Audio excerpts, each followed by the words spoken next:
Hey guys, tonight we are wandering far from your modern mattress, away from thermostats and light switches, out into the wide sweep of the East African savanna.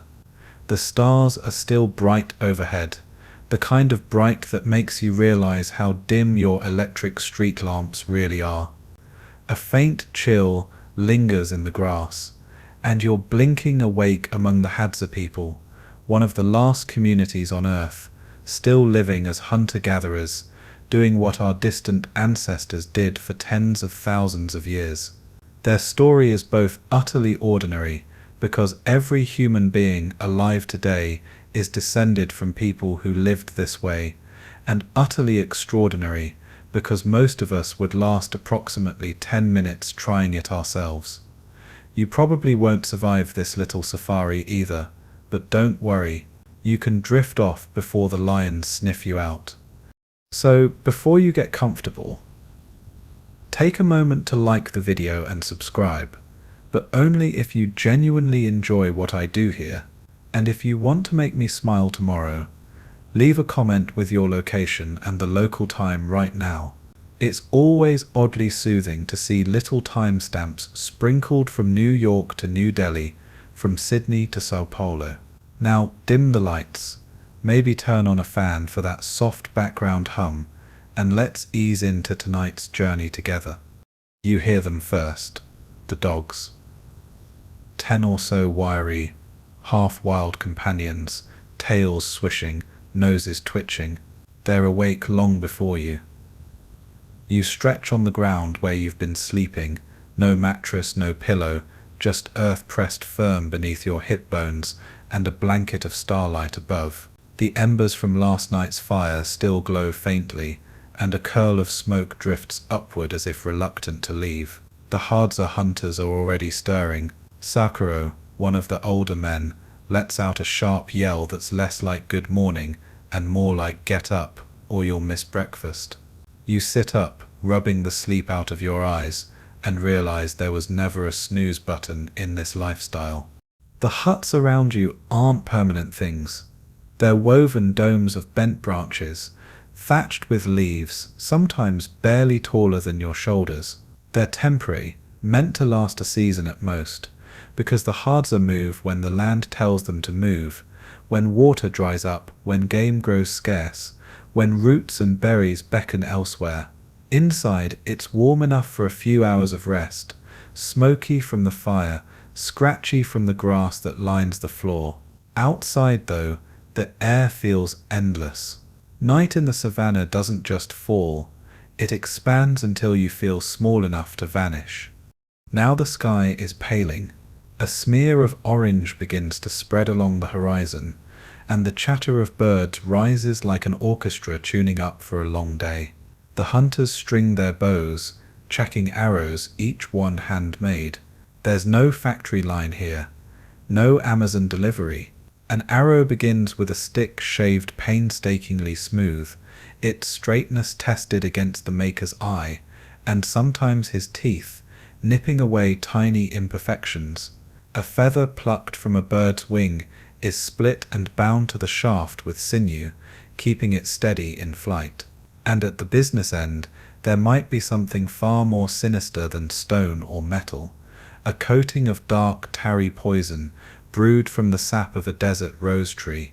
It glistens faintly, thick as honey, but deadly enough that a single smear on the tip means a wounded antelope won't run for long. Historians still argue whether the Hadza learned poison preparation millennia ago or adopted it more recently, but either way the skill is as serious as it sounds. Watching them work, you feel the contrast. Steady hands, casual jokes, but also the kind of awareness you don't get when your own meals arrive, shrink-wrapped in a supermarket aisle. The dogs know it's time. Their ears twitch toward invisible movements, paws digging restlessly into the soil. Sakuro points toward a ridge, and without ceremony the hunters split, some moving uphill with the dogs, others melting into the bush in the opposite direction. You find yourself trailing behind one group, ducking under thorny acacia branches that seem designed for the sole purpose of snagging your clothes. The ground is uneven, stony and dotted with termite mounds.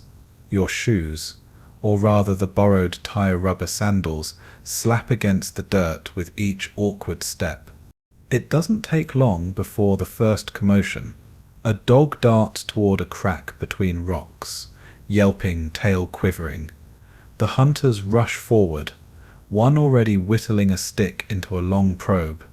He jams it into the crevice, trying to flush out the animal hidden inside. You lean closer, expecting something fierce, but instead it's a rock hyrax, an animal that looks like a rabbit who gave up on cardio. Small, furry, ridiculously cute. Yet here it's protein, and protein is precious. The hyrax refuses to budge, so another stick is cut, longer this time, and the dog digs furiously at the opening. For a moment it feels like an absurd tug-of-war between stubborn mammal and equally stubborn humans. At last the animal bolts, and in a blur of motion an arrow finds its mark. The hyrax is lifted, still warm, and slipped into a belt at the hunter's waist. Nothing wasted, nothing delayed. Breakfast is sorted, at least for now.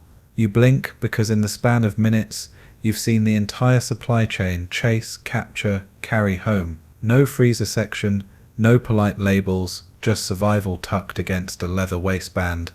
As you catch your breath, you realize you're thirsty. The Hadza don't carry bottles of filtered water. Instead, they lead you to a shallow pond, the color of overbrewed tea. One bends down, blows gently across the surface to push away the scum, then dips his hand and drinks. You hesitate, your inner germaphobe screaming, but to them it's nothing. Generations of immune systems trained on muddy pools and insect-ridden rivulets. You crouch, sip, and decide not to think about parasites. Hours pass. The sun climbs higher, heat pressing down like an iron lid. Dogs chase scents. Hunters fan out across the slope. At times it feels like an elaborate game of hide and seek. Except the stakes are dinner. A boy disappears into a crack between boulders, wriggling like a human ferret. His laughter echoes as he emerges, triumphant, holding another small creature. You marvel at the energy, remembering that this isn't sport, it's survival. By midday you're exhausted.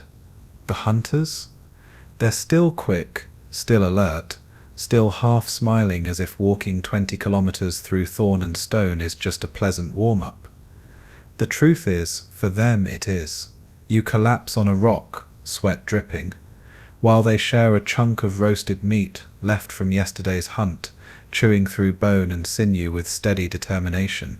One offers you a piece, and you discover that hyrax tastes less like chicken and more like slightly chewy mystery. As you sit there, you notice the dogs again. They've been working all day, darting ahead, circling back, panting but never flagging. They're as much a part of the hunt as the bows. Without them, the savannah would feel impossibly vast, every rustle swallowed by distance. With them, there's a constant sense of possibility. Each twitch of an ear could be the difference between feast and hunger. The sun lowers, shadows stretch. You realize this isn't just a morning's outing. It's the rhythm of an entire life. The Hadza don't stockpile, don't farm, don't freeze food for later. What they catch today is what they eat today. Tomorrow they'll wake again at dawn and repeat, guided by dogs, by instinct, and by an intimacy with this landscape that most modern humans have forgotten.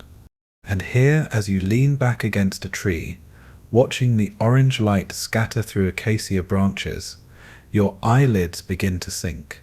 You are far from your own bed, far from any mattress or heater, but strangely, the hum of insects, the pant of the dogs, the murmur of hunters chatting in Hadzain, the click-filled language of their people, wraps around you like a lullaby. The savannah is both vast and close, threatening and safe, and your last waking thought before drifting off is simple. Humanity once lived like this everywhere, and somehow, against the odds, a few still do. The night gives way slowly, a reluctant hand pulling back the stars until they fade into dawn. You stir on the ground where you've been lying, feeling the dust clinging to your skin and the faint coolness that lingers before the sun climbs too high. Around you, the Hadza camp begins to hum again. Dogs stretch and shake themselves, hunters poke at the ashes of yesterday's fire, and children, barefoot and bright-eyed, scamper through the thorny brush as if it were soft grass. You're still stiff from sleeping on the ground, but the Hadza don't seem to notice. This is their mattress. The earth, the same one their ancestors have rested upon for countless generations. Their shelters stand scattered around, no neat rows, no permanence. Each hut is a simple dome of bent branches, leaves tucked over like a patchwork quilt provided by the bush. Some are barely large enough to crawl inside, just enough to keep off rain or provide shade. But many prefer to sleep directly under the sky, wrapped in thin cloths, the embers of the fire glowing nearby. Smoke lingers in the air, clinging to your hair, your clothes, your throat. It stings a little, but here smoke is not an annoyance. It is protection. It keeps away insects, softens the chill, and wards off the curious eyes of predators that patrol the savannah at night. You glance upward at the sky. It's enormous, vast beyond comprehension. Without streetlights or buildings, the heavens feel close enough to touch. Last night you drifted into half-sleep under this dome of stars, listening to the deep, patient breaths of people who know this landscape better than they know any number or clock. Every snap of a branch, every rustle of grass, every dog's low growl could have meant danger, or simply the rhythm of life. For them, it's second nature. For you, it was a lullaby with an edge of unease. The fire still smoulders in the center of camp, a smoky heart that kept everyone together through the night. One of the women bends to coax a flame back from the ash, blowing gently, feeding it scraps of dried grass. Soon sparks flare, and the flames lick upward, cheerful and stubborn. The fire is never allowed to truly die. Without it, night would be longer, colder, and more dangerous. Children gather near, hands stretched toward the warmth, eyes heavy but alert. The older ones take sticks and poke, mimicking what they've seen done 1,000 times. The huts themselves are almost temporary jokes compared to the fire. Made in a few hours, they last weeks, maybe months. Branches are bent into arches, woven together and covered with grass and leaves. From inside, you see slits of light poking through. Wind passes freely, but the shape offers a small sense of shelter, a defined inside against the boundless outside. At night, lying inside one, you hear everything: the shuffle of goats, the sudden cry of a bird, the occasional snap of distant hyenas' laughter. Sleep is not silence here. It is listening until exhaustion pulls you under. The ground is uneven, prickly with thorns and stones. You wake with an ache in your side where the earth pressed hardest. But to the Hadza, this isn't discomfort, it's normal. They laugh easily at your stiff movements, children mimicking the way you stretch as though your bones are rusted. Their laughter is gentle, never cruel, a reminder that in this world, strength is measured not by comfort but by resilience. Morning tasks fall into place with no orders given. Women gather their digging sticks, simple wooden poles sharpened at one end, preparing to seek tubers in the earth later. Men check their bows, some running their hands along the curved wood, some adjusting the sinew. Dogs circle restlessly, waiting for the signal to run. There is no clock telling them it's breakfast time, no alarm ringing. The rhythm of sun, stomach, and instinct dictates everything. Privacy doesn't exist here in the way you know it. At night, People sleep close, sometimes families together, sometimes even with neighbors, if space is tight. A child tucks into her mother's side, a father leans against the outer wall, another child sprawls half across him. You realize quickly that comfort isn't about space, it's about warmth and safety. The more bodies press together, the less the cold can creep in, and the less the darkness feels threatening. There's no furniture, no neat division of rooms. Inside a hut, belongings are scattered. A gourd used for water, a bundle of arrows leaning against the frame, scraps of cloth, the remains of yesterday's meal. The floor is bare earth, sometimes softened with leaves or grass, but always uneven, alive with ants or the occasional curious beetle. Yet in this simplicity, there's order. Everything is where it needs to be. Everything has a place in the rhythm of survival. As the sun lifts higher, voices rise in song.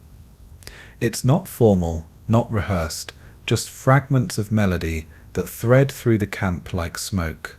One child hums, another joins, then an elder adds a rhythmic clapping. Laughter mingles with music, and the whole camp seems to breathe together. You feel for a moment that this is the truest kind of community. No walls, no doors, no locked cupboards, just lives lived side by side, under the same endless sky. And when night falls again, you know what it will be like. The fire will glow once more, the huts will shelter their families, and the stars will stretch across the sky like an ancient ceiling. You'll lie back on the earth, the ground cool beneath you, the smoke curling over you, and hear the world settling into its rhythm. The savannah will hum, the dogs will sigh, and the Hadza will drift into sleep, just as they have for generations. You too will close your eyes, not thinking about soft mattresses or polished floors, but about the comfort of earth and sky. And as your breathing slows, you'll realize that this too is home, not yours perhaps, but humanity's, the first home, the oldest one, where sleep comes surrounded by starlight and smoke. The day presses forward, and now your eyes settle on the bows and arrows again, those slim lifelines carved with more care than any of us usually devote to the tools we use. You watch a boy no older than 12 sit cross-legged, whittling a branch with a small knife, shaving off curls of pale wood that fall onto his lap like dry shavings of cheese. He isn't distracted, not fidgeting, not bored. His whole world right now is this piece of wood, and getting it straight. The Hadza say a crooked arrow is like a crooked life, both will go nowhere good. You lean closer and see how he tests it, holding it against his eye, running his thumb along its length. A tiny bend is noticed, and without hesitation, he presses the shaft against his teeth, biting down gently to correct the flaw. Your own dentist might faint at the thought, but here it's simply another tool in the kit. Bit by bit, the arrow grows smoother, straighter, closer to flight. Each hunter marks his arrows differently, carving patterns into the shaft, adding a stripe of paint, or tying a bit of animal sinew. At first you think it's decoration, but no. These marks are signatures. If an arrow is lost and later found, its owner is immediately clear. And if an animal is struck but runs off, the mark on the shaft found later tells the story of who shot it. This is more than property. It's reputation. An arrow found lodged in a successful kill is a badge of honor, proof of skill. Historians still debate whether such markings developed independently here or were influenced by contact with neighboring groups. But one thing is certain, each arrow is both a tool and a biography. You can almost read a hunter's experience in the patterns he chooses, in the smoothness of his shaft, in the quality of the feathers bound at the back. Speaking of feathers, watch closely. A man takes the wing of a bird and splits a feather cleanly down the spine. He lays each half against the shaft and binds it carefully with strips of sinew, twisting them tight. The feather's job is simple but essential to stabilize the arrow in flight. Without it, the shaft would wobble, veer off, miss. With it, the arrow becomes a darting, purposeful thing, swift and true. You marvel at the simplicity, the elegance. No fletching jig, no factory, no glue gun, just hands, sinew, and patience. But the most sobering part of arrow making comes with the tip. Some arrows are left blunt, meant to stun birds or small animals without damaging them. Others are sharpened to pierce, and a few, the most dangerous, are tipped with poison. The recipe is almost alchemical. The bough of the desert rose tree cut into pieces, boiled down with water, skimmed carefully until it thickens into a black sticky paste. A bit of ash is added, crushed and stirred until the mixture gleams faintly in the sunlight. Then, with a practiced hand, the hunter dips the tip of the arrow into this venom, letting it coat and dry. One careless touch, one scratch of skin, and the same poison could end a human life. The irony is not lost on you. These arrows are meant for survival, yet they are made with a substance that could just as easily kill their maker. The Hadza know this, of course. They handle them with a respect that feels almost like reverence, rubbing their hands against grass after working with the poison, cleansing away the residue. It's a reminder, in this world, food and danger are often the same thing, balanced delicately on the edge of an arrow. Nearby, an elder sits mending an old bow. The wood is bent, the sinew string frayed. He hums softly as he works, the tune drifting out into the hot air. Children gather to watch, not because it's exciting, but because it's important. One day they'll do the same, and they need to know how every fiber of this weapon works. You realize that in this culture, learning isn't a matter of classrooms or exams, it's life itself, repeated in front of young eyes until hands memorize what words never quite capture. And while the bows and arrows are central to the Hadza's hunting life, they're also something more. They're heirlooms, skills carried across time. A boy's first bow might be a clumsy thing, a toy almost, but by the time he's grown, his bow is as much a part of him as his hands. And should he fail in the hunt, it isn't just hunger that gnaws at him, it's the thought that his arrows, his own creation, did not fly true. You pick up one of the finished arrows, turning it carefully in your hands. The shaft is warm from the sun, the fletching neat, the tip dark and glistening with poison.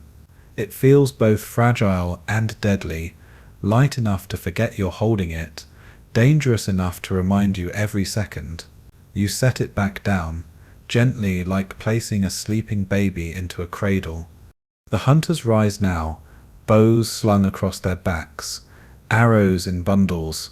The dogs circle tighter, sensing the shift, tails wagging. The camp begins to quiet as the men prepare to leave. Women gather to see them off, children tugging at skirts, eyes wide. There is no speech, no farewell ceremony, just the steady rhythm of survival. Sharpen arrows, string bows, follow dogs, chase food.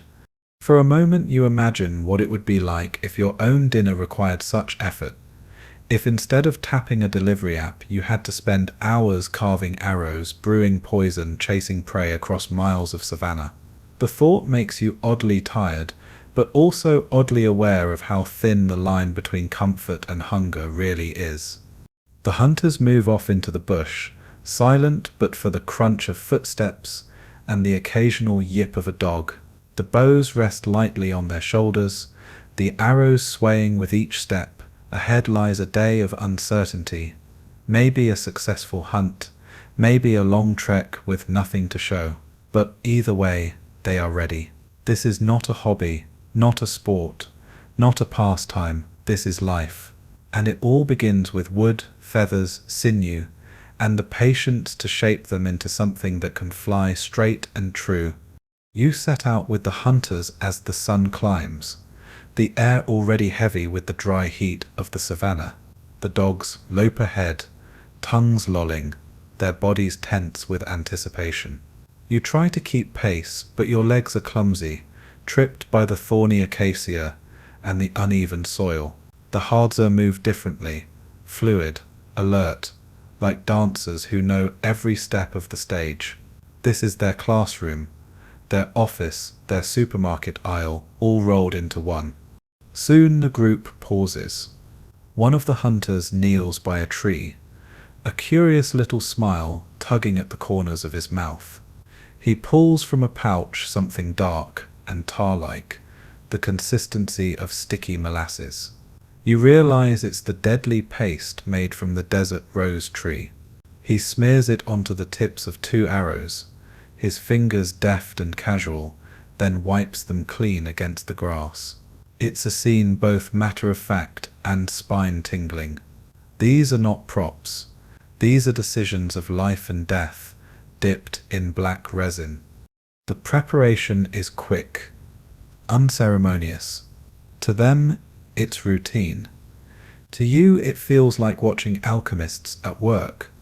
Historians still argue whether poison-tipped arrows were first invented here thousands of years ago or imported later from neighboring tribes. But in practice, it doesn't matter. For the Hadza, it's tradition, efficiency, and necessity, braided together. The men talk quietly, clicking and humming in Hadzan, their language filled with sounds your tongue struggles to mimic. Every phrase feels like music, punctuated with claps of consonants. A child in the group laughs at you when you try to imitate it, and you laugh too, because how could you not? As the men stand, bows slung, arrows ready, the dogs begin to fan out. They know this routine better than you do. They sniff, dash ahead, circle, pause.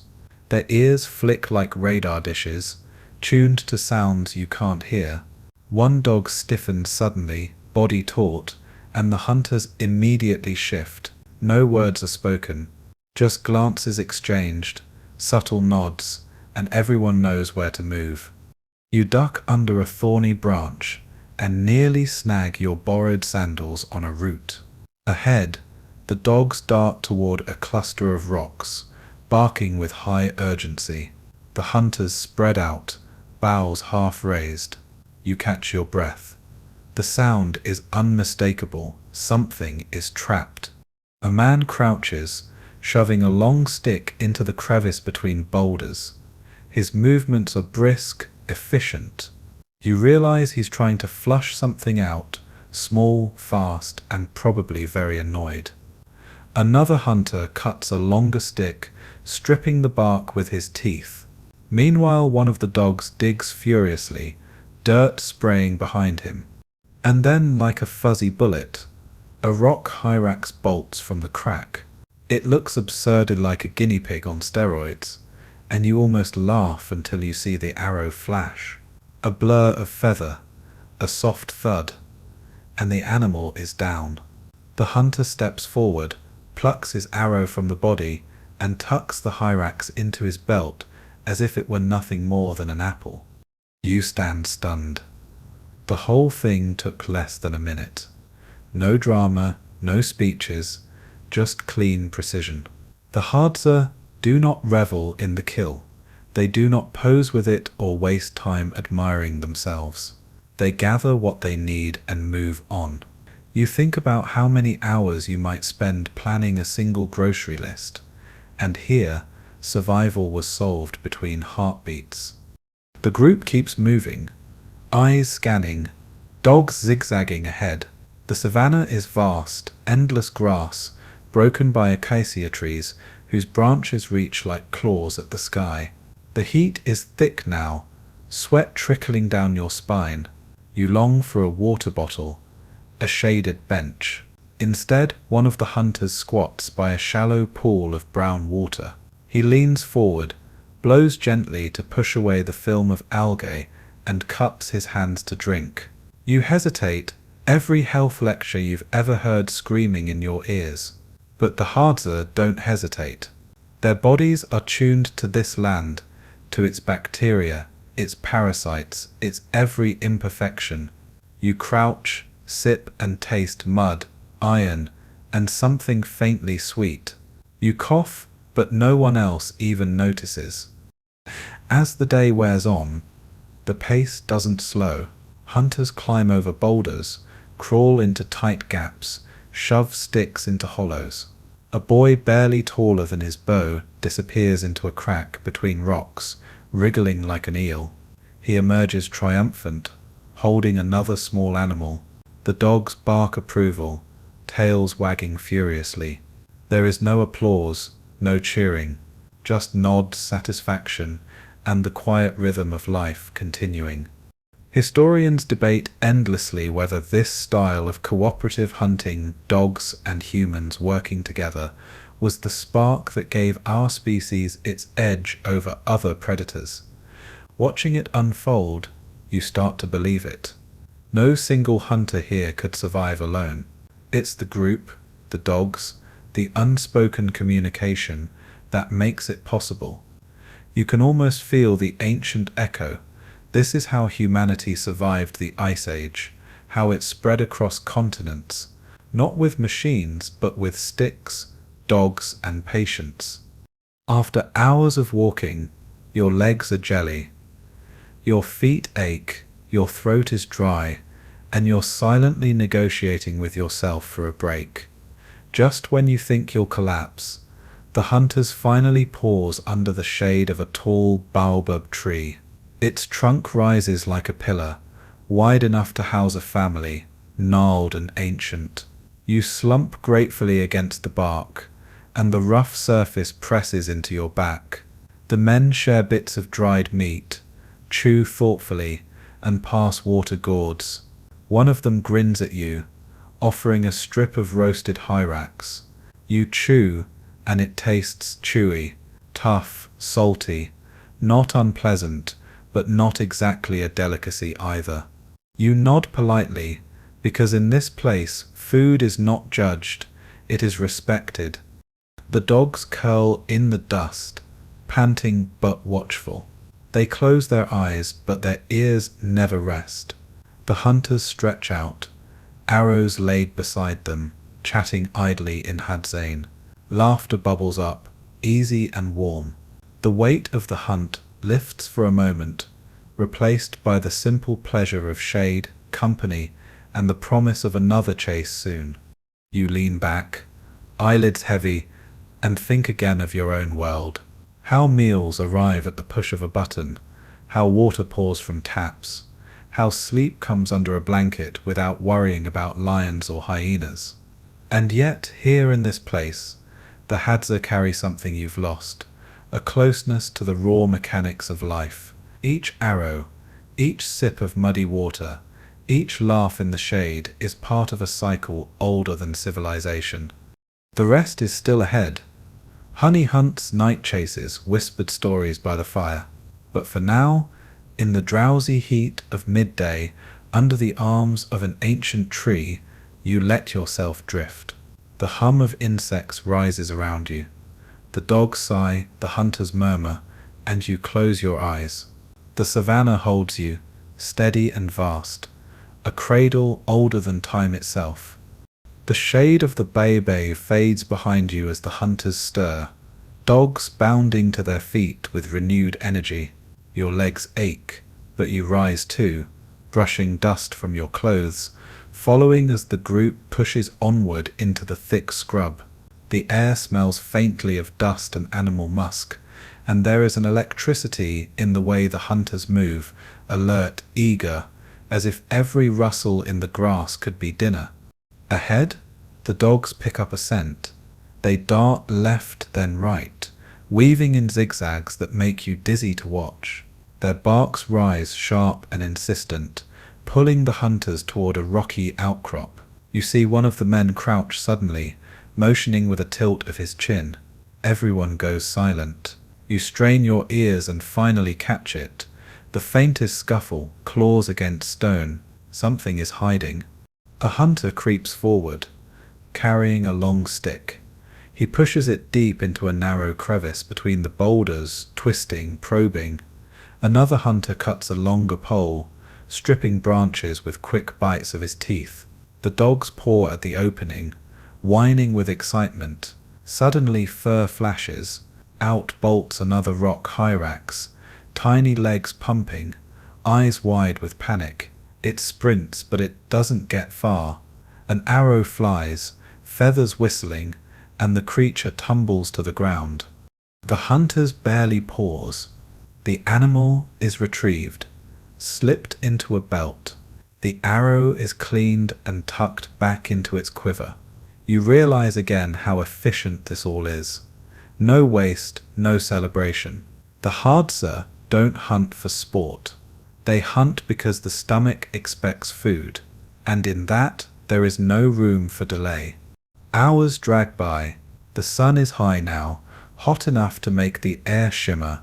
Sweat streaks down your temples. Every step feels heavier, as though the earth has decided to glue your feet down. But the Hadza move lightly, steady as ever, their bare or sandaled feet skimming over rocks and thorns.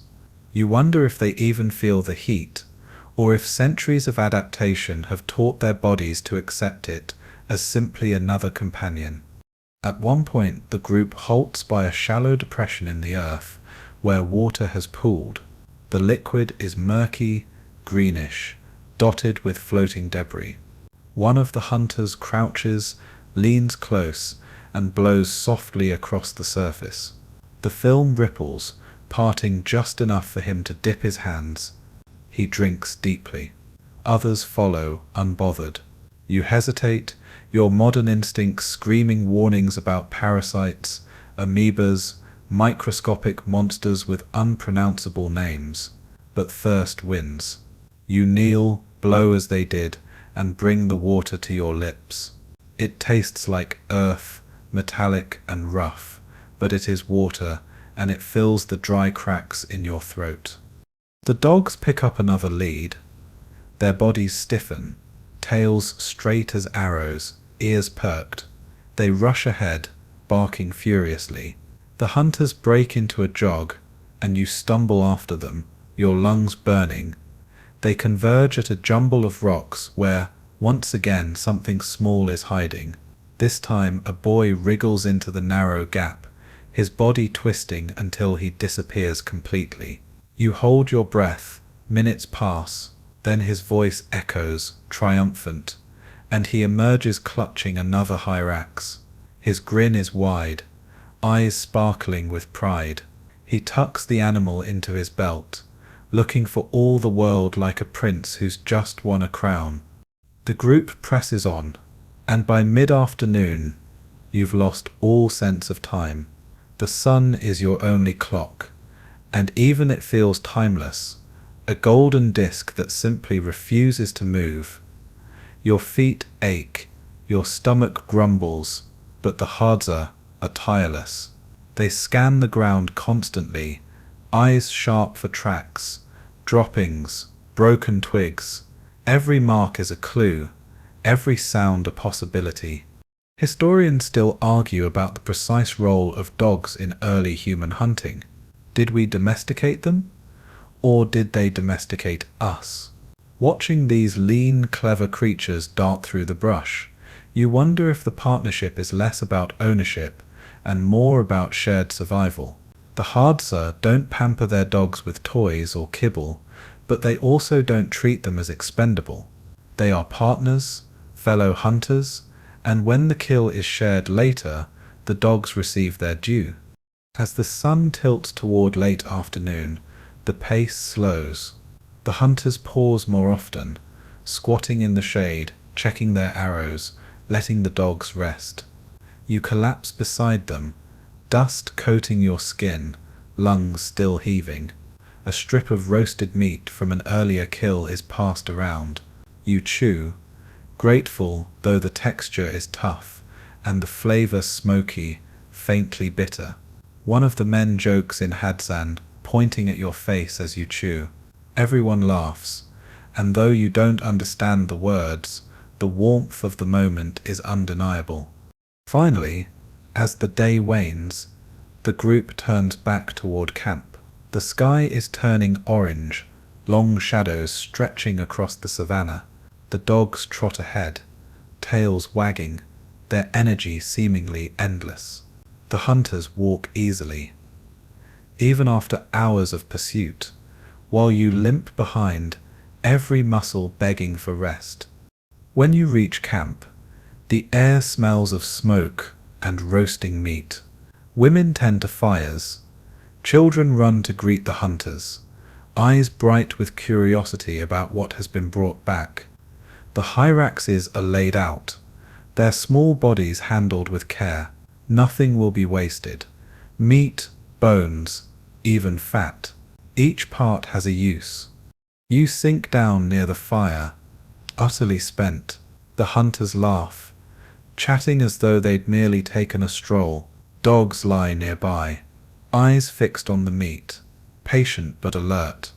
The children peek at you, giggling, then dart away. A piece of roasted meat is passed into your hands. You chew slowly, the smoke curling into your nose, the taste wild and raw. The night settles again, stars reappearing in the vast sky. The fire crackles, shadows dancing across the huts. You lie back, muscles heavy, and think about the day.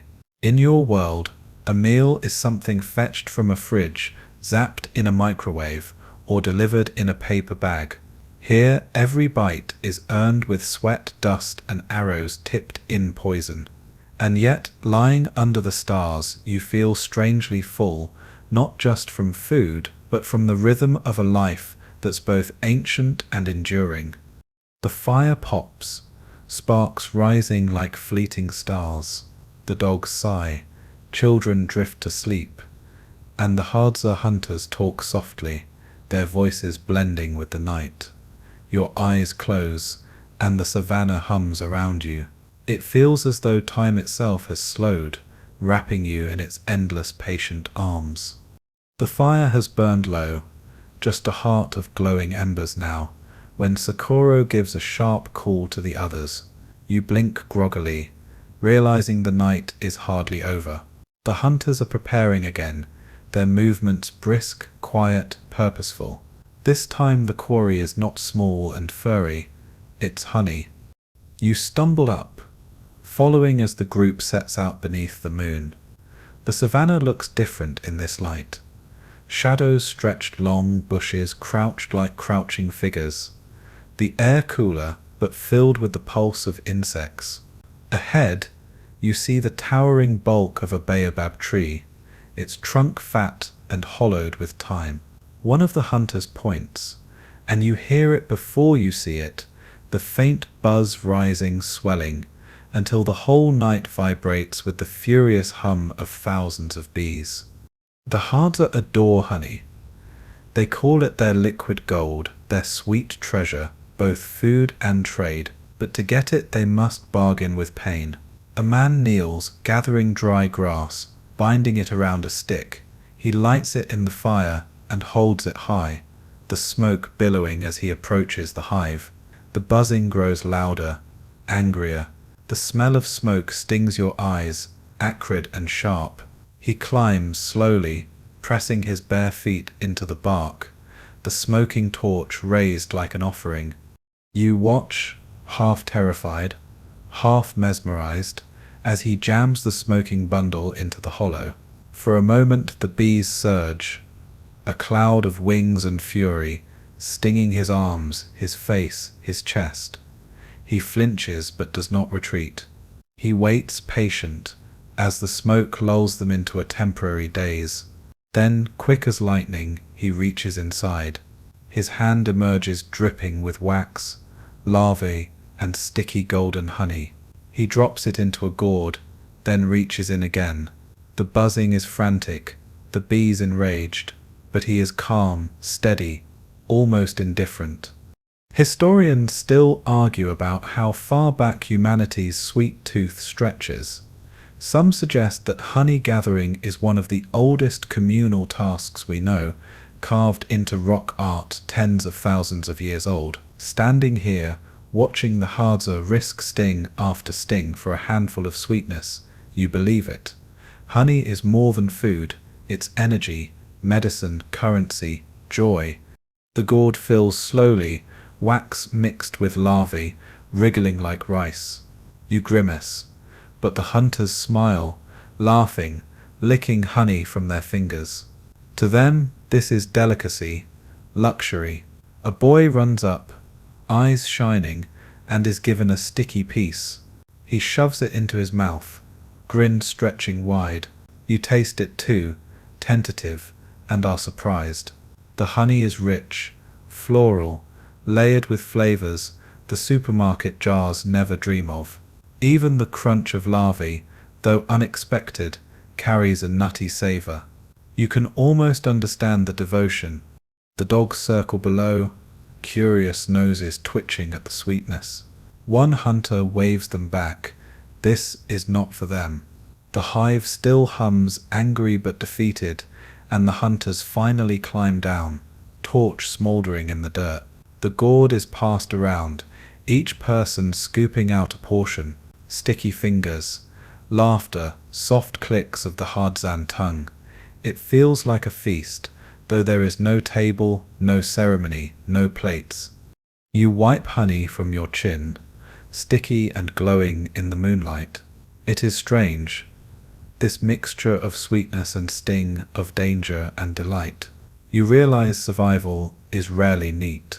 It is often messy, painful, and if you're lucky, sweet. The group turns back toward camp, the baobab shrinking behind you in the dark. The dogs trot ahead, still restless. The hunters hum softly, songs that seem to blend with the night wind. You stumble along, legs heavy, but the taste of honey lingers, clinging to your tongue, a small reminder of why they endure the sting. Back at camp, the fire has been coaxed to life again. Children gather eagerly as the honey is shared. Everyone gets a taste. The smallest smear is enough to light up a face with joy. You sit by the flames, bees still buzzing in your ears, and watch the Hadza savor their treasure.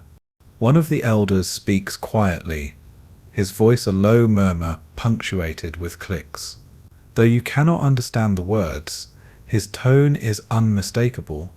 Pride, memory, continuity. He gestures toward the children, toward the honey, toward the stars.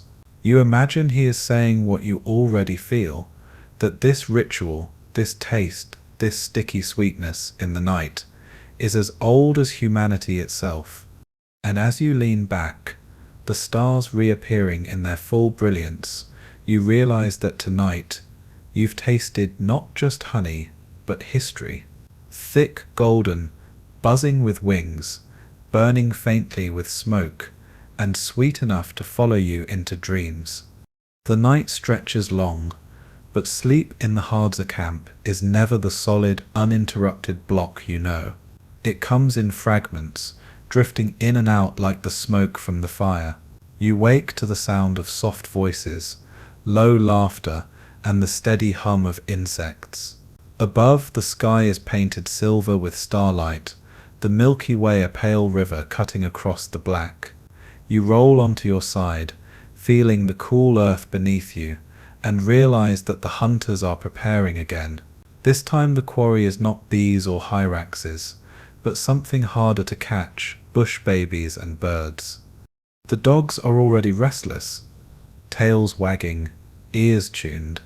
The hunters move with quiet efficiency, bows strung, arrows bundled. You rise and follow, your body protesting but your curiosity awake. The night air smells sharp, carrying the scent of dust, smoke, and distant rain. In the hush of darkness, even the faintest sound seems loud, the crack of a twig, the whisper of grass against your legs. They lead you toward a grove of trees, where the branches twist like gnarled fingers against the moon. One hunter tilts his head, listening. Then he whistles, a high, lilting sound, uncanny in its mimicry of a bird. He waits.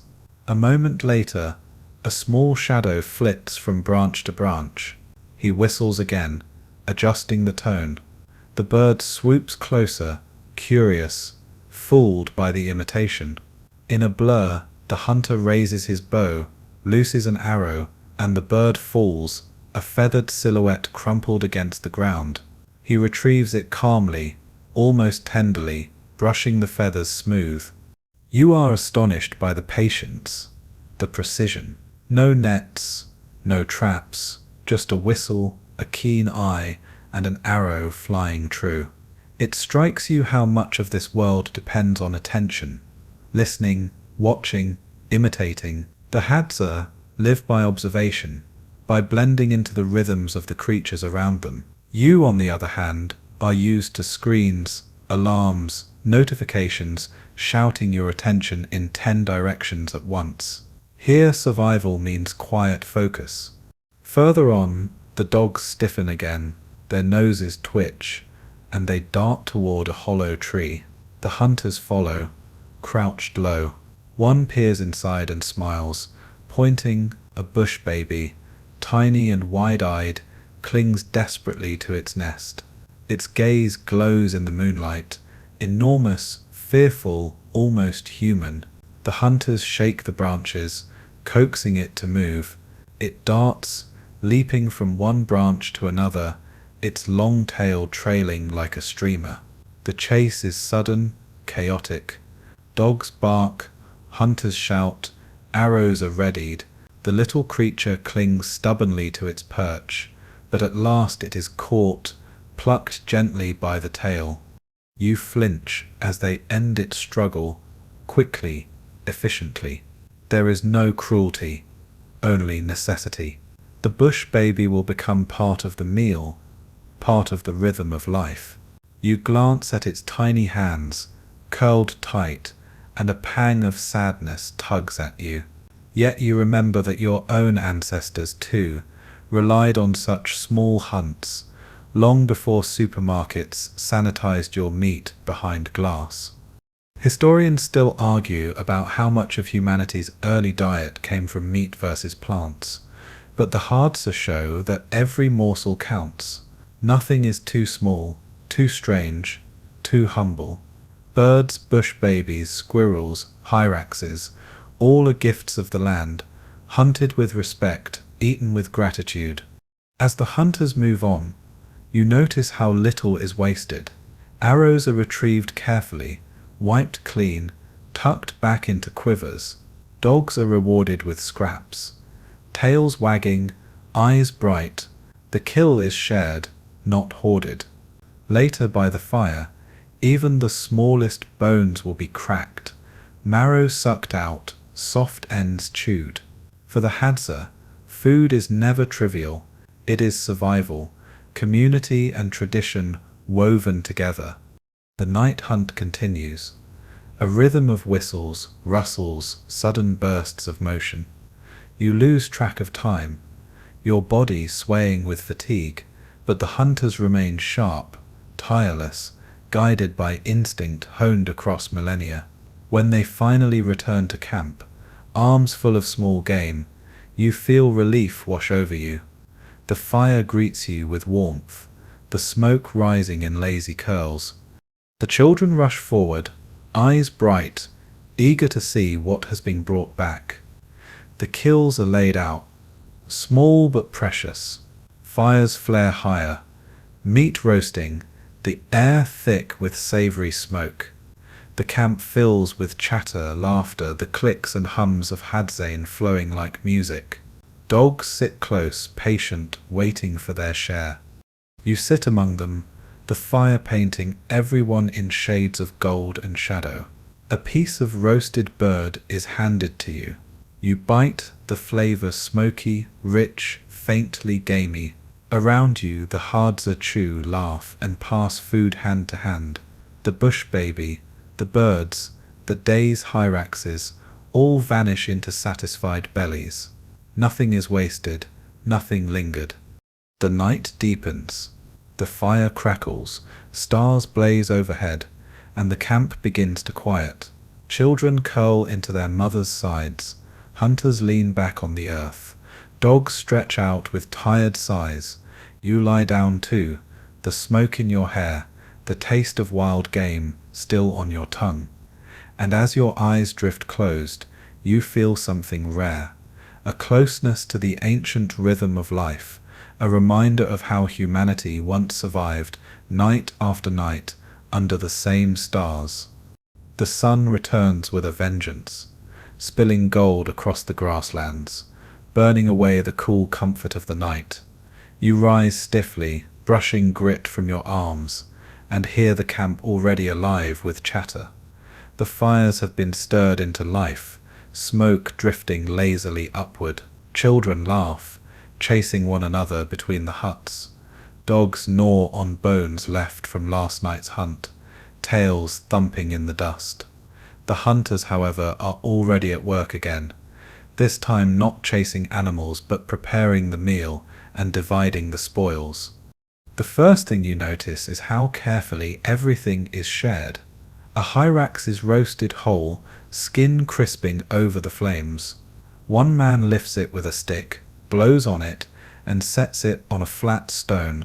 There is no carving knife, no silver platter, no solemn announcement of dinner is served. Instead, fingers pull, tear, divide. A morsel goes to a child, another to a mother, another passed to a neighbor. Even the dogs receive scraps, their patience rewarded. There's laughter when a child drops a greasy piece, the dog snatching it up before anyone else can. Nobody scolds here, nothing is wasted. You try a piece, roasted until smoky and rich. It's tougher than anything you're used to, the flavor earthy, sharp with wildness. You chew slowly, realizing that every bite represents hours of tracking, sweat, patience. Nothing in this place is easy. Every mouthful is earned, and that makes the act of eating oddly profound. After the meat, bones are cracked open with stones. The marrow inside is sucked out, savored, not discarded. The Hadza know the value of fat, of protein, of anything that gives energy. Even the tiniest scrap is precious. You watch a boy gnaw on a fragment, determined to draw out every possible bit of sustenance. He grins when he finishes, his lips shiny with grease. Historians still argue about when humans first developed the habit of marrow cracking. Some claim it was one of our earliest culinary techniques, dating back millions of years. Sitting here, you see why. It's simple, efficient, and waste is unthinkable. The Hadza are not recreating the past for nostalgia, they are living proof of it. After the meal, attention shifts to preparation for the next hunt. Arrows are checked, cleaned, and repaired. Feathers are tightened, sinew rewrapped, tips sharpened against stone. Some are dipped once more in the dark poison, the mixture thick and gleaming.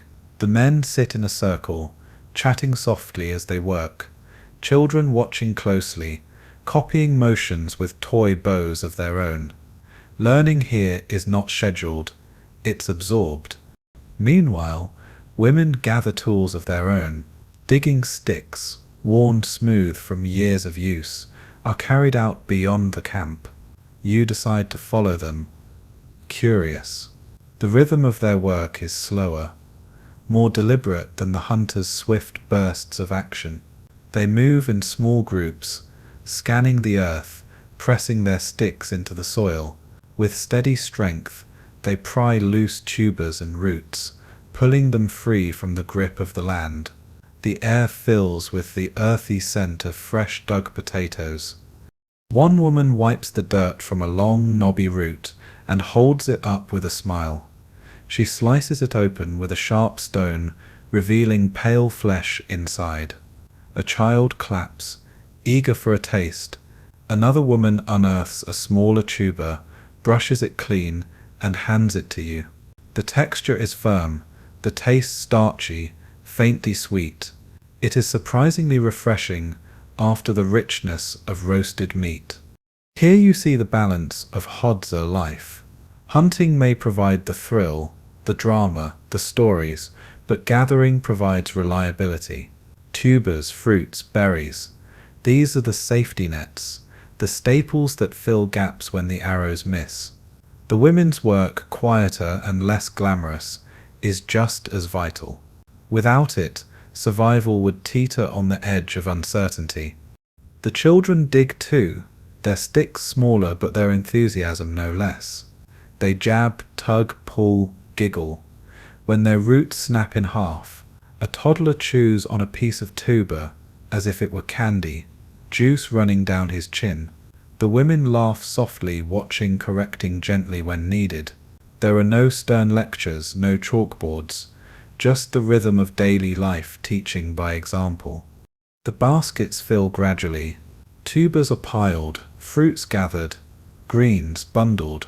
The weight is carried back to camp on heads, balanced gracefully without hands. You try to imitate, wobbling clumsily, and nearly drop the load. The women laugh kindly, clicking their tongues in amusement. For them, it's effortless. For you, it's humbling. Back in camp, the roots are roasted in the fire, skins blistering and splitting. The smell is earthy, comforting, and soon the whole camp is chewing, enjoying the balance of sweet starch against savory meat. Once again, nothing is wasted.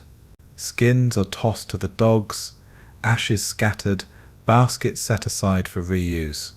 As the meal winds down, the camp drifts into a rare moment of rest.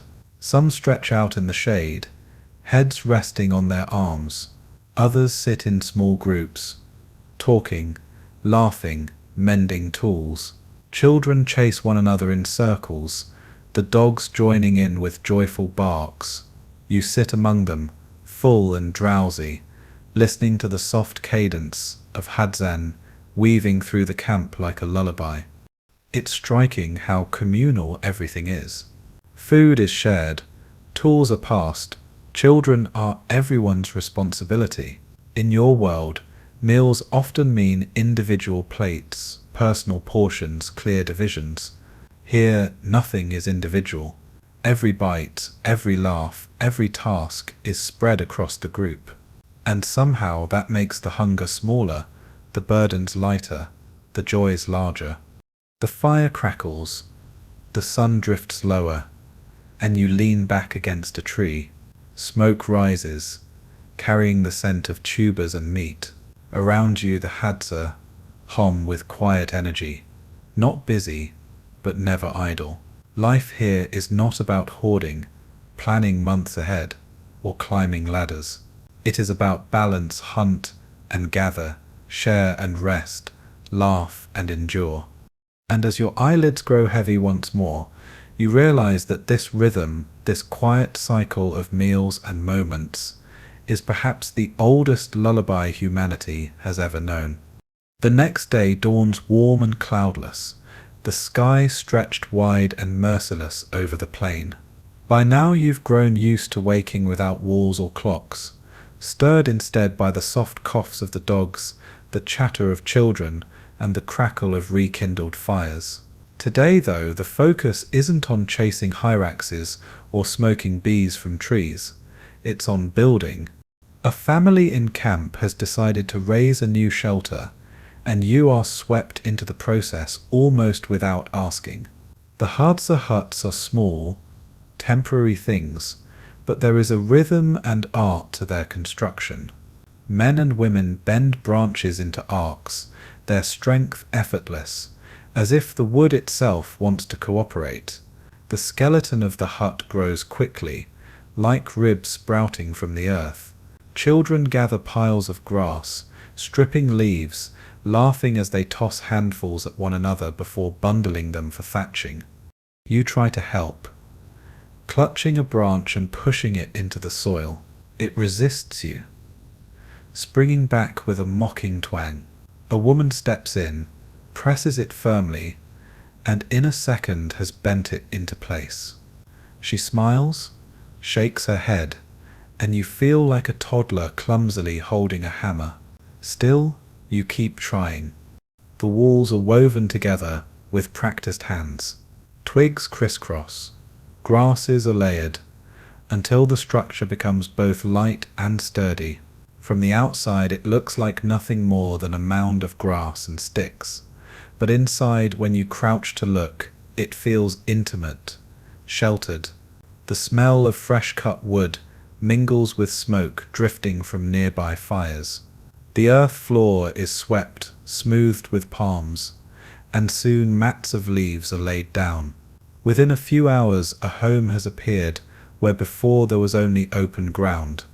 Historians still argue about whether these huts represent continuity from humanity's earliest shelters, or adaptations shaped by the unique demands of the savannah.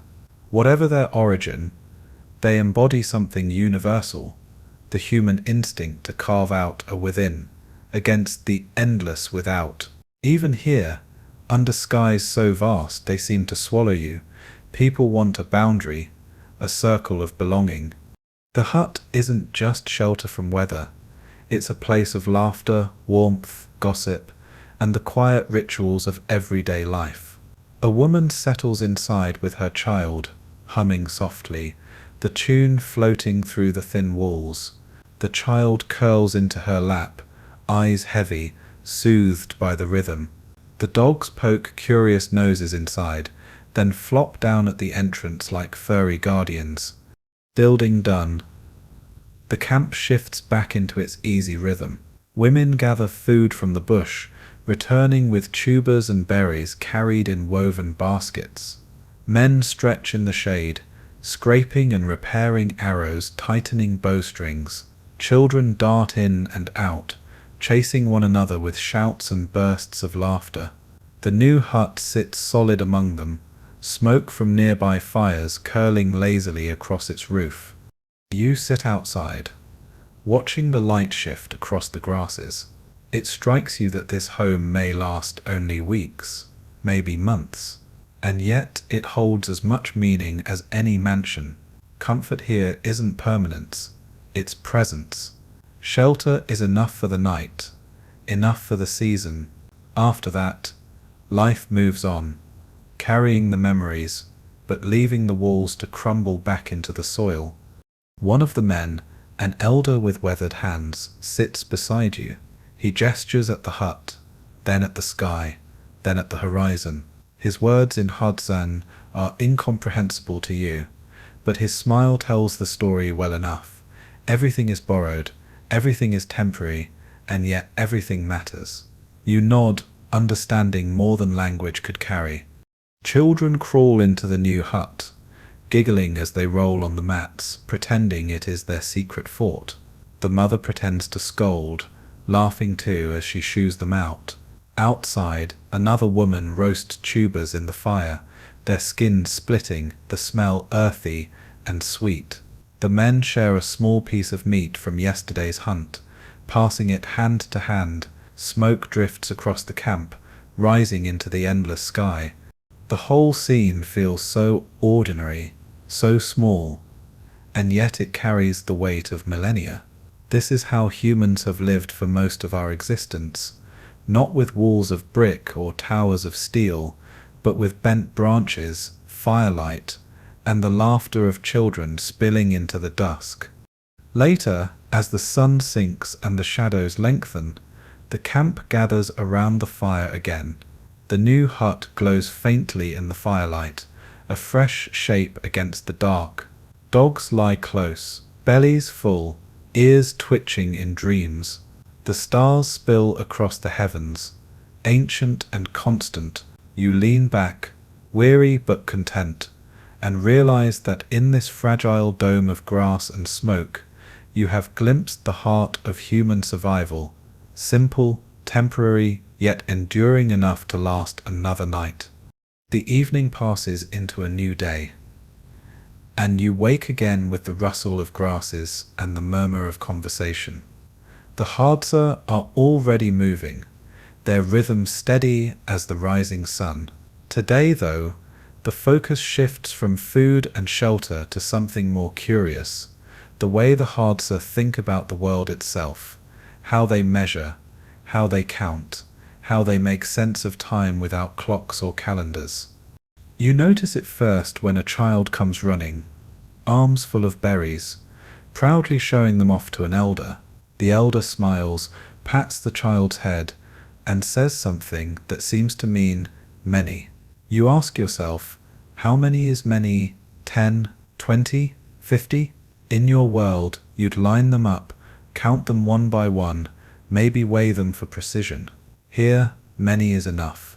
The Hadza language famously has few words for numbers, 1, 2, and beyond that, a flexible idea of a lot. To you raised in a world of receipts, budgets, passwords, and PIN codes, this feels impossible. How can anyone live without exact tallies? But as you sit among them, watching life flow in rhythms rather than in digits, you begin to understand. For the Hadza, what matters is not exactly 9 tubers, but enough tubers for everyone to eat tonight. Not 12 birds, but enough meat to share. Their lives are measured by sufficiency, not surplus. And sufficiency has its own mathematics. If every belly is full and every fire warm, then the number is perfect. Historians still argue whether this lack of numbers represents a limitation or a liberation. Some say it shows what humanity was like before the invention of counting systems. Others suggest it's a conscious adaptation, a way of refusing to clutter life with abstractions that don't matter here. Watching a child hold up both hands and call it many, you lean toward the second explanation. Time too is different. There are no hours, no minutes. The sun is the clock, the stars the calendar. Morning is when the dogs stir, midday when the heat becomes unbearable, evening when the shadows stretch.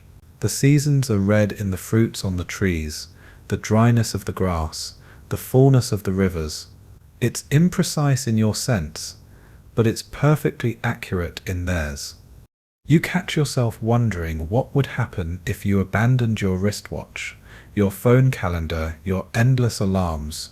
Would your body learn to listen again, to hunger, to thirst, to shadows shifting? Would you wake when birds sing, sleep when stars rise, eat when the tuber smoke smells sweet?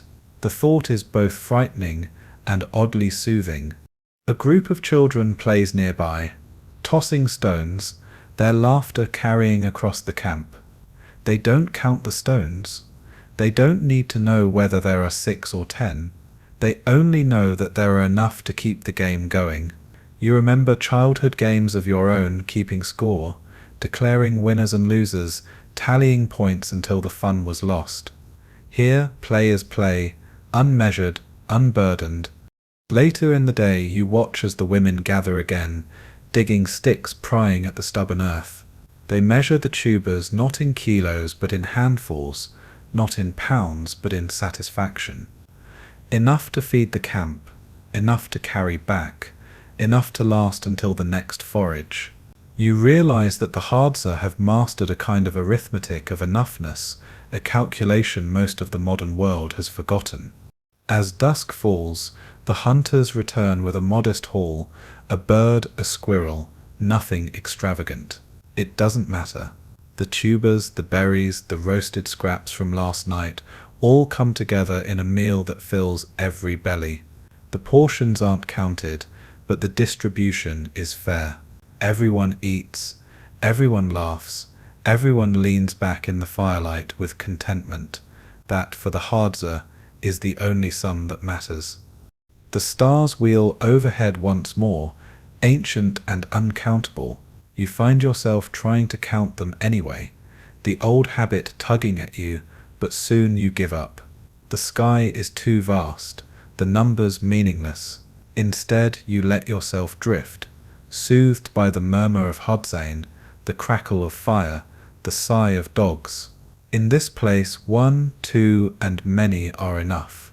The rest is just noise. The days pass, and you begin to notice something else beneath the rhythm of hunts and meals. The land itself feels smaller than it should. You walk with the Hadza across the scrub, and realize there are fences now, barbed and sharp, cutting across the savannah where once there were none. Fields stretch where wild game used to roam. Cattle graze in places that were once hunting grounds. The Hadza do not speak of it constantly, but you can feel the change pressing in like the heat of midday. One of the hunters gestures toward the horizon, where a herd of cows stand, lowing dully, their herders watching from a distance. He shakes his head, clicks his tongue, mutters a phrase you cannot quite catch. The dogs bark uneasily, as though they, too, sense the encroachment. For the Hadza, the land is more than dirt. It is memory, survival, the stage for every story their ancestors ever told. When it shrinks, so too does the room for their way of life. Historians still argue about how long groups like the Hadza can survive in a modern world that pushes relentlessly toward farming towns and markets. Some say their traditions will inevitably fade, absorbed by the march of time. Others insist that they will endure, adapting as they always have, bending like the grass to survive the winds of change. Watching them hunt, laugh, build huts, and share meals, you feel the strength of that second view. But you also notice the tension at the edges, like smoke drifting too close to the flame. There are stories, told quietly by the fire, of game becoming scarcer, of rivers drying sooner than they once did, of bees abandoning hives that no longer hold enough blossoms to feed them. Some Hadza have tried working on nearby farms. Others have sold honey or meat to traders. Yet each adaptation feels like a compromise, a step away from the cycle they've kept alive for thousands of years.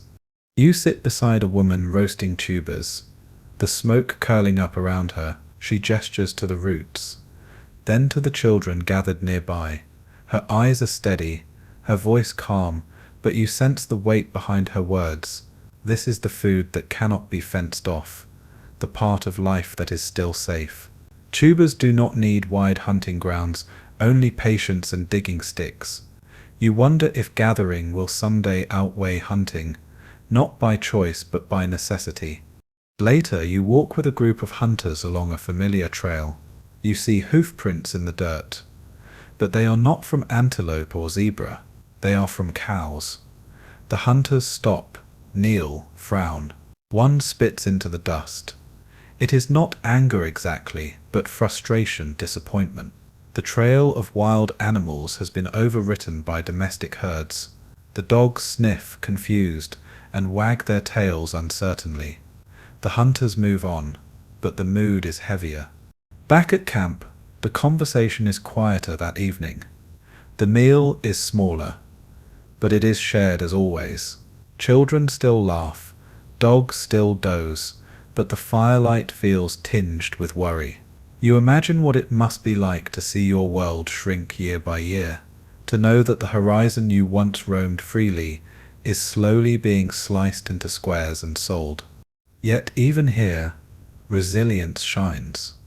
A man begins to sing softly, clapping his hands in rhythm. Another joins, then a woman, then children. Soon the camp is filled with song, voices rising into the night air. The language is unfamiliar, but the sound is unmistakable, defiance and joy woven together. Laughter follows, breaking the tension. The world may press in, but the Hadza press back with the strength of community, with the unshakable knowledge that life is more than fences and fields. You lie back, listening to the chorus of voices, the dogs chiming in with howls, the fire crackling in time. The stars blaze overhead, eternal, watching silently as they always have. And you realize that while the land may shrink, the spirit of the Hadza stretches beyond it, wide as the sky, enduring as the constellations above.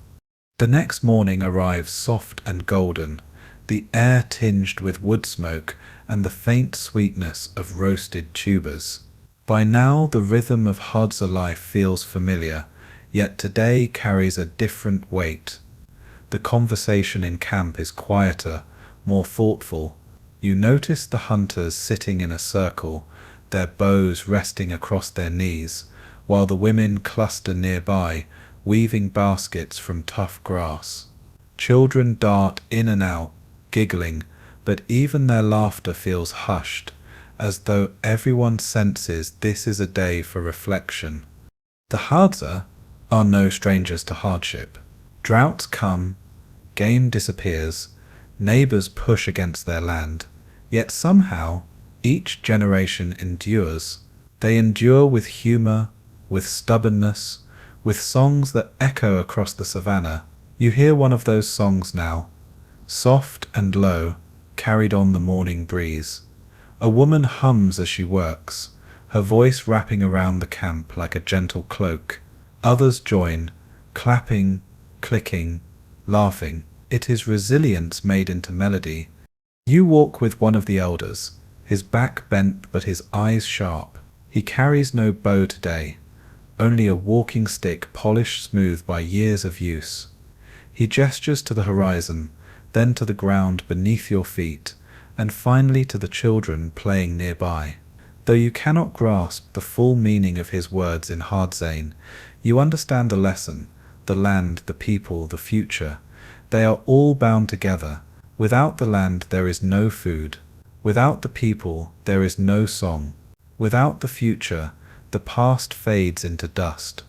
Historians still argue about whether groups like the Hadza represent a living fossil of human history, or a modern people making conscious choices to preserve an ancient way of life. But to the Hadza themselves, the question is meaningless. They are not relics, not exhibits in a museum. They are here, alive, hunting, laughing, and teaching their children how to find honey in the heart of a baobab. Their culture is not a frozen snapshot of the Stone Age. It is a flowing river, bending with time but refusing to dry up. The day passes with small, ordinary tasks.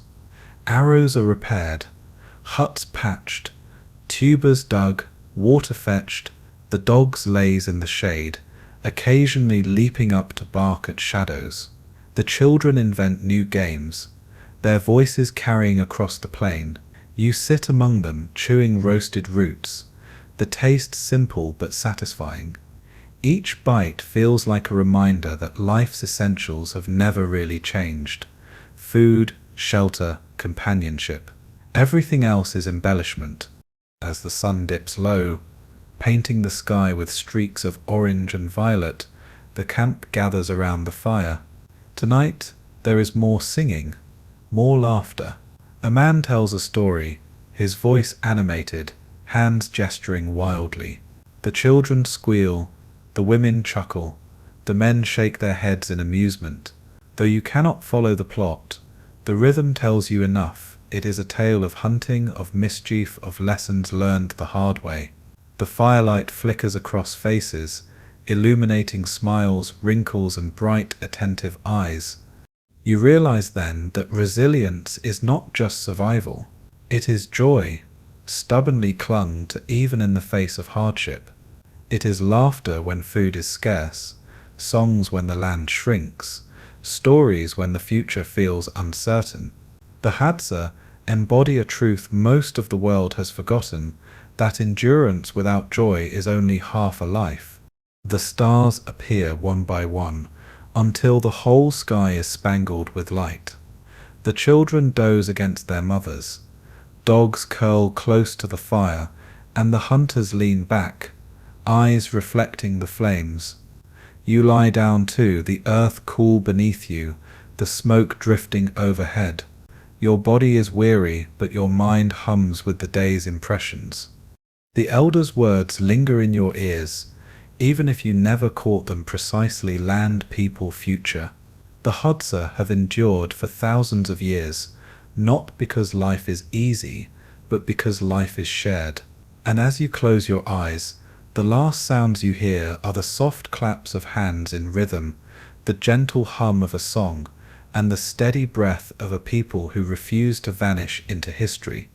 The fire dwindles to embers once more, and as the camp falls into its hush, you realize the story you've been living alongside the Hadza is not about survival alone. It is about memory, song, and spirit. The savannah at night is a stage of endless black and starlight, yet around the glow of flame the Hadza carry something brighter, their stubborn, enduring presence. You lie there, listening to the soft chatter fade into quiet. The dogs twitch in their dreams, chasing phantom prey. Children sigh, curling tighter against their mothers. The elders lean back, their faces shadowed but calm, eyes glinting like coals as they watch the fire's last dance. When morning comes, the rhythm begins again. There is no announcement, no grand decision, just the natural swell of activity, bows checked, arrows adjusted, digging sticks carried, baskets woven. But beneath the tasks runs a steady current of humor.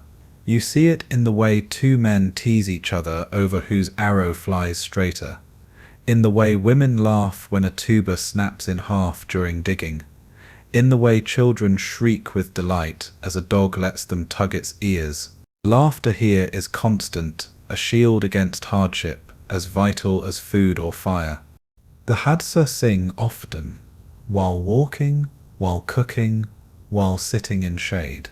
Sometimes the songs are playful, teasing, filled with claps and whistles. Other times they are softer, weaving like smoke into the evening. One song begins low, one voice humming, then another joins, then another, until the camp is filled with a layered chorus. The words are foreign, but the feeling is unmistakable. Belonging. Historians still argue about the role of song in early human societies. Was it to frighten predators, to strengthen bonds, to soothe children? Watching the Hadza, you realize it may have been all of these and more. Song is not just ornament, it is glue stitching individuals into a community, carrying stories where writing never reached. At night, the stories begin. The fire crackles, sparks spiraling into the sky, and the elders speak. Their voices are slow, deliberate, the syllables shaped with clicks and hums. Children listen wide-eyed, leaning close. You cannot follow every detail, but the gestures paint vivid pictures: hunters chasing game, animals speaking, tricksters learning lessons. The tales drift between the real and the mythical, past and present, never separating one from the other. In their world, a hyrax might talk, a honey-guide bird might bargain, and the stars themselves might carry old human souls. You're reminded of the bedtime stories you once heard, tales of dragons, knights, kingdoms. Yet here the stories feel heavier, truer, because they belong to the very land underfoot. When an elder speaks of honey, you can taste the smoke and sweetness still lingering on your tongue. When he gestures to the hills, you know the very rocks where a hyrax once darted. The stories are maps, manuals, and lullabies all at once. As the fire warms you, one elder leans back and begins a chant, his voice steady. The others join, voices overlapping, weaving. Children nod sleepily, their heads lolling onto shoulders. Dogs sigh, tails thumping once before stilling. The fire pops, sparks drifting like tiny stars. The rhythm slows, softens, until the whole camp seems to sway together in one long exhale. The resilience of the Hadza is not only in their arrows or their huts. It is in these songs, these stories, these small daily choices to keep laughing, keep sharing, keep singing, even as the world changes around them. They do not endure with grim silence. They endure with joy. That is their quiet rebellion, their strongest weapon. You close your eyes, the hum of voices wrapping around you like a blanket. The fire flickers against your eyelids. The stars stretch endless above, and the ground beneath you is firm, cool, eternal. You breathe with the camp, steady and slow, and feel yourself fading into sleep. The last sound you hear is a child's giggle, followed by a lullaby in Hadza, so soft and ancient it could have been sung 1,000 years ago, or last night, or tomorrow. And as dreams pull you under, one thought lingers: this spirit, the stubborn insistence on joy, on laughter, on story, is why the Hadza remain. They may not count days or possessions, but they measure life in song, in togetherness, in the sweet taste of honey beneath the stars. The morning arrives, hazy, soft light filtering through acacia branches as the camp stirs. You stretch, bones aching, but around you the Hadza are already at ease with the day, shoulders relaxed, voices bright. It is not a day for hunting or digging, at least not yet. Today the elders sit a little longer, speaking quietly, and you sense that their words bend toward the future. The children chase each other in circles, laughter bouncing between huts, their bare feet thudding against packed soil. A pair of dogs join in, tails wagging, barking happily, adding their voices to the chaos. One child pauses to tug at your hand, eager to pull you into the game. You stumble after them, clumsy, but the laughter rises louder. Here, joy itself feels like a kind of resistance. Yet when the play ebbs and the fires crackle low, you notice the glances cast toward the horizon, where fences gleam faintly in the sun, and distant fields stretch unnaturally neat. The hunters mutter softly, gestures sharp, their eyes shadowed. Encroachment is no longer a rumor, it is a reality. The space to roam, to hunt freely, grows smaller each year. An elder rises slowly, leaning on his stick, and begins to speak. His voice carries through the camp, slow, deliberate, each syllable marked with clicks and hums. Though you cannot understand the Hadza words, the gestures are clear. He points to the sky, to the land, to the children at play. He draws a line in the dirt, then wipes it away with his foot, a boundary erased as easily as it was made. The camp murmurs, nods, listening intently. Historians still argue whether the Hadza can remain untouched by the tide of change, or whether their traditions will be absorbed, reshaped, or lost entirely. Watching them now, you feel both truths pressing together. The land shrinks. Yes, but their spirit, bright, stubborn, communal, stretches far beyond fences. As the day warms, the camp returns to its rhythm. Women roast tubers, the earthy scent carrying on the breeze. Hunters mend bows, sinew tightening beneath their fingers. The children, undeterred by worries of land and change, play with sticks, fashioning pretend arrows, mimicking their fathers. They laugh, their clicks and whistles clumsy but earnest, like little apprentices rehearsing a future that may look different but will still be theirs. You share a meal again. Roasted roots, a bit of smoked meat, a handful of berries. It is not lavish, not abundant, but it fills you, and more importantly, it is shared. Each hand passes food to another, each mouthful taken without hesitation, without counting. Hunger here is not measured by portion size, but by whether everyone leans back at the end, satisfied. When dusk falls, the fire is built high, and for the first time you see the Hadza gather in a circle for a longer story. The elder begins, his hand sweeping wide as his voice rises and falls. The children cluster close, eyes round, mouths open. The story is long, winding, full of animal tricks and human follies. Laughter erupts when he mimics a hyena, head shaking, voice high and silly. Groans ripple when he describes a hunter's mistake. The dogs bark, excited by the noise as though they too want to be part of the tale. The night fills with voices. Others join in, adding verses, jokes, side comments. It is not one man's story, but everyone's layered, shared, shifting with each teller. You catch only fragments, but you understand the meaning. Stories keep the past alive, teach the young, remind the old, and knit the camp together tighter than any fence ever could. The fire burns low again, shadows stretching. One by one, the voices quiet. Children slump against their mothers. Dogs curl tight. Hunters lean back against the earth. The stars spread out like spilled flour across a black table, bright and countless. The elder's final words fade into the night, his hand sweeping toward the horizon, his voice soft. You lie back. The earth cool beneath you, the sky endless above. You feel the weight of history pressing close, a way of life carried for millennia, stubborn and joyful, fragile yet fierce. You realize that even as the world changes, even as fields and fences creep closer, the Hadza's legacy is not only in their arrows or huts, it is in their laughter, their stories, their refusal to forget who they are.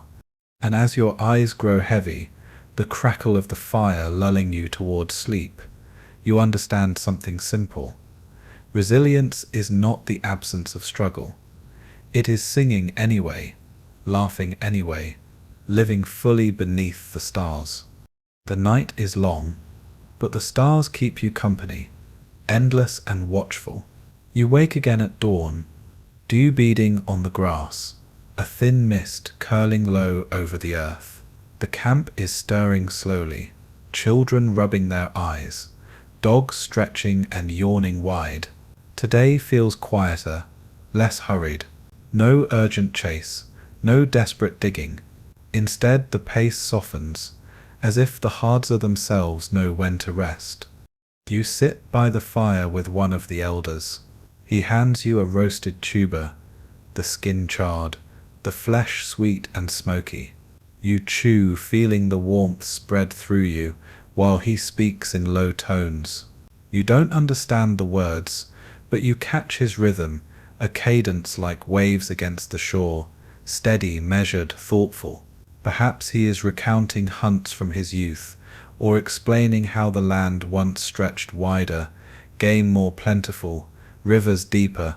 His eyes, though clouded with age, still gleam with humor, and every so often he chuckles at his own memories. Around you, life goes on in small gestures. A woman mends a basket, tightening its weave. A boy practices with his miniature bow, loosing tiny arrows into the dust, retrieving them with determined focus. Two girls tug a dog's ears until it groans, then giggle uncontrollably. The men sit together, fletching arrows, chatting lightly, their hands moving without thought. It's an ordinary morning, and in that ordinariness lies something profound. Historians still argue about what defines civilization. Cities, writing, trade, agriculture, these are often the markers. But watching the Hadza, you begin to question whether civilization is also this, a community that laughs, eats, works, and rests together, needing no surplus beyond enough. If so, then the Hadza are not behind history at all. They are simply living it differently. As the day warms, a few hunters rise and wander out with their dogs, not in search of a big kill, but perhaps something small to bring back, a bird, a hyrax, a rabbit. Others remain, conserving their energy. The women lead you out to dig again. This time, they find not just tubers but fruits, tart and juicy, staining your fingers with bright juice. They laugh when you make a face at the sourness, clicking their tongues in amusement.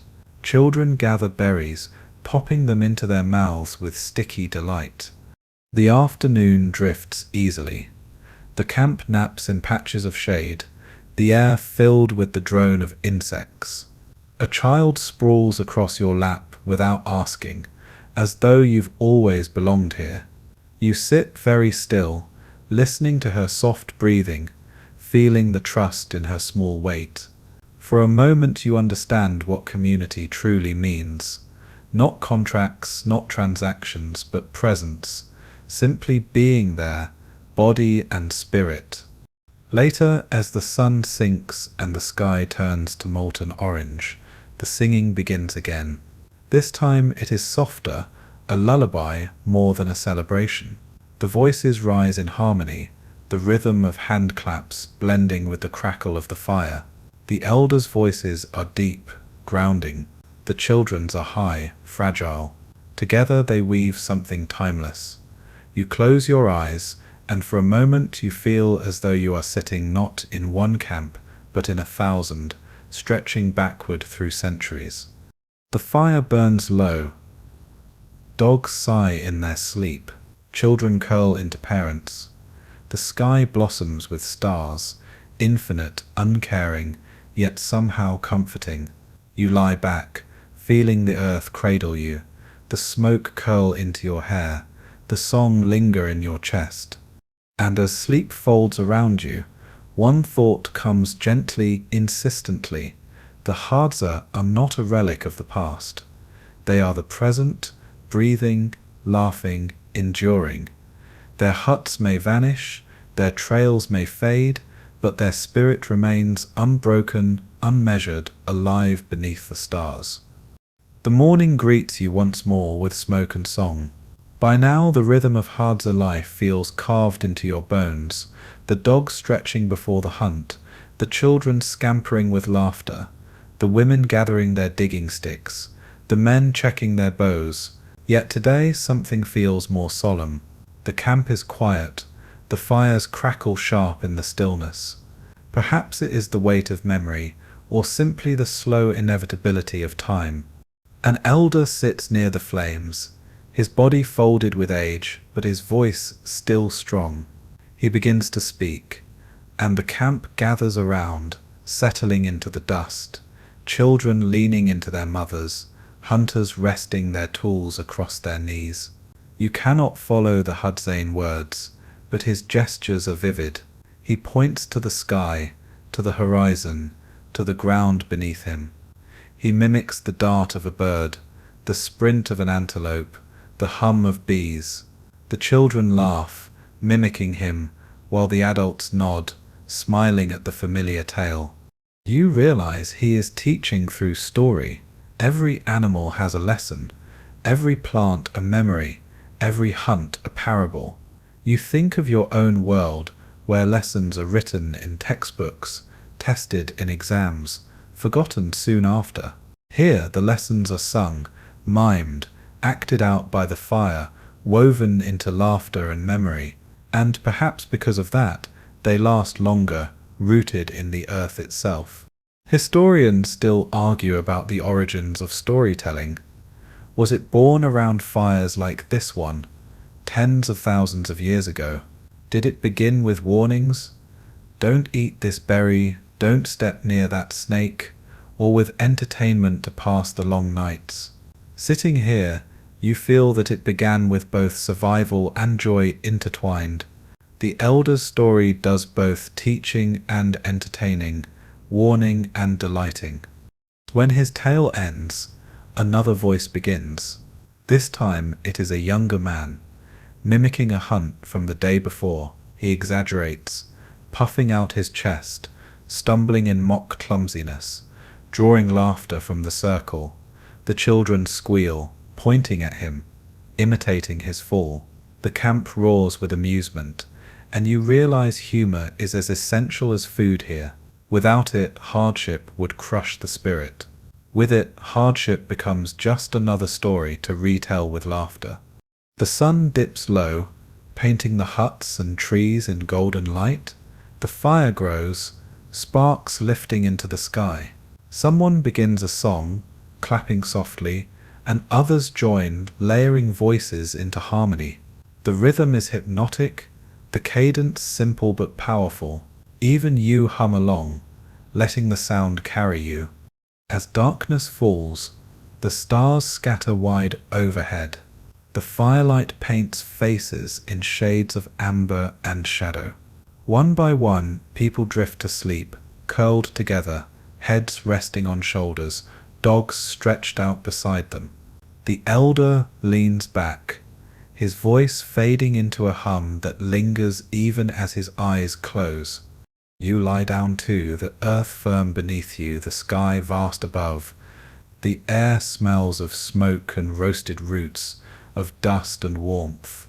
You close your eyes, listening to the last echoes of song fading into the night. And in that moment you realize that the Hadza endure not because life is easy, but because they fill it with stories, laughter, and songs that refuse to be silenced. The night wraps you in its arms, steady and timeless, and you drift toward sleep with the quiet certainty that this spirit, resilient, joyful, communal, is what keeps humanity alive, no matter how the world changes. The fire is only embers now, pulsing faintly like the heartbeat of the camp. Around you, the Hadza are already asleep, their breathing slow, steady, layered over the sighs of dogs, and the faint rustle of leaves. The night air is cool, gentle against your skin, carrying the faint perfume of ash, dust, and distant blossoms. Overhead, the stars shine in their endless numbers, a quiet reminder that this sky has watched humanity for as long as there have been stories to tell. Your own body begins to loosen, muscles softening, each breath a little deeper, slower, more patient. You can almost feel the rhythm of the camp enfolding you, the laughter that drifted through the day, the sharp hum of bees around a baobab, the patter of children's feet in the dust. Each memory fades softly, like sparks dimming, until only calm remains. Even the thought of struggle feels far away now. The hunger, the endless walking, the uncertainty of each hunt, all of it seems softened in this moment, like shadows smoothed by moonlight. What lingers is the joy, the sound of voices raised in song, the warmth of food shared without counting, the strength of a people who meet each day with laughter as much as with arrows. Let your mind rest in that joy. Picture the fire's glow fading into darkness, the stars swaying gently overhead, the dogs curling close. Your breath matches theirs, slow, steady, unhurried. There is nothing more to chase, nothing more to gather. The night holds you, and the earth is steady beneath you. So let go now. Close your eyes fully. Let the hum of the savannah fade into the rhythm of your own heartbeat. You are safe, you are warm, you are carried gently into sleep.